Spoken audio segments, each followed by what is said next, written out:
ఆయన గోదావరి ఒడ్డుకు వచ్చారు. ఉత్సవమూర్తులు లేవు. ఉత్సవమూర్తులు వెళ్లిపోయాయి కాబట్టి నేను గుడికి రానని ఆయన ప్రాయోపవేశం చేసి అక్కడే కూర్చున్నారు, శరీరం వదిలేస్తానని. ఆయన అలా కూర్చుని ఒక 3 రోజులు దాటిపోయింది. దాటిపోయిన తరువాత కొంతమంది పడవల వాళ్ళు వచ్చారు. వచ్చి ఇక్కడున్నాన్రా అని వినపడుతోందండి గోదావరి నదిలోంచి, ఏదో మాటలు వినపడుతున్నాయి, మమ్మల్ని వెళ్ళమంటారా అని అడిగారు. అప్పుడే ఆయనకి ధ్యానంలో కనపడ్డారు. గోదావరి నది దాచింది మూర్తుల్ని, వెళ్లి తెచ్చుకో.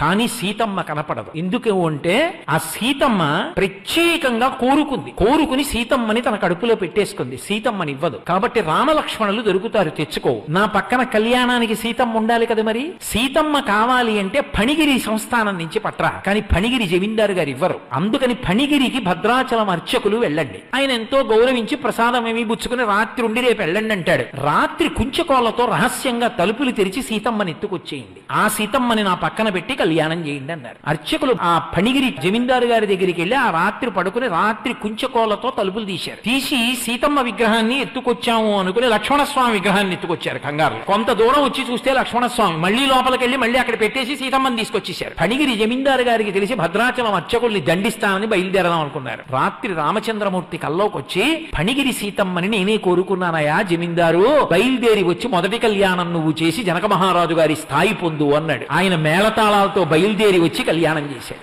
గోదావరి తన కడుపులో సీతమ్మ ఉంచుకుంది. ఇప్పటికీ భద్రాచలం కళ్యాణంలో మనం చూస్తున్నటువంటి సీతమ్మ ఫణిగిరి సంస్థానానికి సంబంధించిన సీతమ్మ. అందుకే మూర్తుల్లో తేడా తెలుస్తూ ఉంటుంది.